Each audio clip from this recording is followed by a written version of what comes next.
السلام علیکم 9 کلاس، امید ہے آپ سب خیریت سے ہوں گے۔ Welcome to online class جیسا کہ آج کا ہمارا عنوان ہے پاکستان کی نظریاتی اساس، اور ہم اپنے سبق نمبر 1 کی دہرائی کر رہے ہیں۔ دوستو کلاس آج کے کام کی طرف چلتے ہیں۔ آئیں اپنی کتاب کا صفحہ نمبر 18 اوپن کر لیں، ٹھیک ہے۔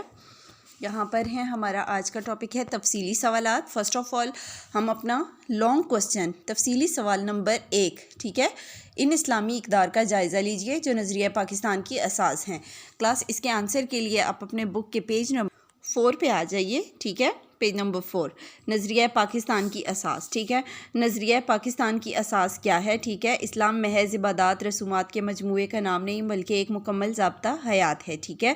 اور برصغیر کے مسلمانوں نے ایک علیحدہ ریاست اس لیے حاصل کی تاکہ اللہ کے ختمی اور قطعی اقتدار اعلیٰ کے تصور کو عملی جامہ پہنائیں۔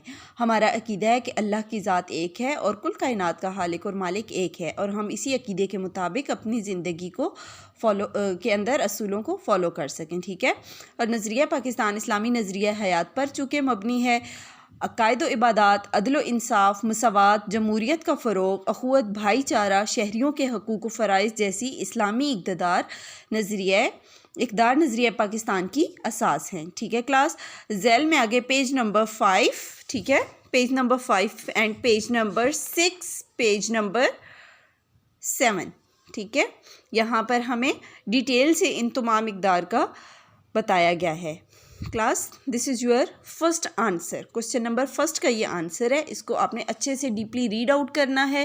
ہر ہیڈنگز کے اندر آپ کو جہاں پر کوئی کیوری، کوئی ڈیفیکلٹی نظر آتی ہے، آپ مجھ سے دوبارہ پوچھ لیں، ٹھیک ہے کلاس۔ اب ہم آتے ہیں اپنی ایکسرسائز میں شارٹ کوسچن آنسر کی طرف۔ Class this is page number 17 and your short question answer, ٹھیک ہے۔ آج ہم پہلے 5 کوسچن جو ہیں وہ ڈسکس کریں گے، کیونکہ یہ پہلے 5 کوسچن جو ہیں وہ کچھ کوسچن ہمارے جو کوسچن نمبر 1 تھا تفصیلی سوال، اس سے بھی ریلیٹڈ ہیں، اسی ٹاپک کے اندر سے نکلے ہیں، ٹھیک ہے۔ جیسا کہ کوسچن نمبر 1 ہے، توحید سے کیا مراد ہے؟ توحید سے مراد ہے اللہ تعالیٰ کو ایک ماننا، وہ واحد اور اکیلا اور یکتا ہے، ٹھیک ہے۔ کلاس اس کا آنسر ریٹن فارم میں پیج نمبر 5 پہ ہے۔ ان اللہ علی کل شیء قدیر کا ترجمہ لکھیں۔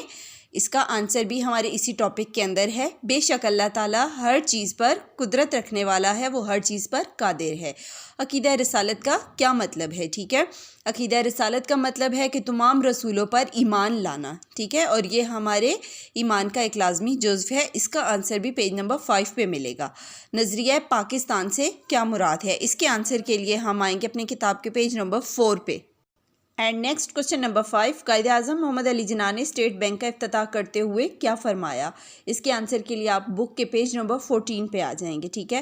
ابھی کلاس آپ نے یہ 5 کوسچن اپنی نیٹ کاپی پہ ریٹن فارم میں لکھنے ہیں، ٹھیک ہے۔ میں آپ کو ایک دفعہ جو پیج بتائے ہیں وہاں پر ان کے آنسر بھی مارک کرواتی چلتی ہوں۔ Class open your page number 5، ٹھیک ہے۔ سب سے پہلے ہے عقائد و عبادات، یہ ہمارے لانگ کوسچن کے اندر ہیڈنگ نمبر 1 ہے، ٹھیک ہے۔ اسی کے اندر ہمارے پہلے 3 شارٹ کوسچنز کے آنسر آ رہے ہیں، ٹھیک ہے۔ فرسٹ شارٹ کوسچن تھا توحید سے کیا مراد ہے؟ اس کا آنسر آپ کا یہ فرسٹ پوائنٹ یہاں سے لے کر یہاں تک آ رہا ہے، اس کی قدرت سے باہر نہیں۔ سیکنڈ کوسچن ان اللہ علی کل شیء قدیر، جیسا کہ میں نے آپ کو بتایا بے شک اللہ تعالیٰ ہر چیز پر قادر ہے، یہ اس کے اندر ہی آ رہا ہے۔ اینڈ تھرڈ کوسچن عقیدہ رسالت سے کیا مراد ہے؟ اس کا جو سیکنڈ پوائنٹ ہے، ٹھیک ہے، یہ ہمارے کوسچن نمبر 3 کا آنسر ہے۔ عقیدہ رسالت کا مطلب رسولوں پر ایمان لانا ہے، ٹھیک ہے، یہ ہمارا فل پوائنٹ جو ہے یہ کوسچن نمبر 3 کا آنسر ہے۔ اینڈ کوسچن نمبر 4 نظریہ پاکستان، دس از پیج نمبر 4، ٹھیک ہے کلاس۔ اینڈ تھرڈ پوائنٹ جو ہماری ہیڈنگ ہے نظریہ پاکستان کی تعریف، اس کے اندر جو تھرڈ پوائنٹ ہے یہ ہمارے کوسچن نمبر 4 کا آنسر ہے۔ And question number 5 page number 14، ٹھیک ہے۔ And your short answer question answer question number 5، ٹھیک ہے۔ قائد اعظم نے اسٹیٹ بینک کا افتتاح کرتے ہوئے کیا فرمایا؟ ٹھیک ہے، اس کا یہ جو لاسٹ پوائنٹ ہے یہ ہمارے کوسچن نمبر 5 کا آنسر ہے۔ بیسٹ آف لک اسٹوڈنٹس، اچھے سے اس کام کو لرن کر لیں اور اپنی نیٹ کاپیز پہ لکھ لیں۔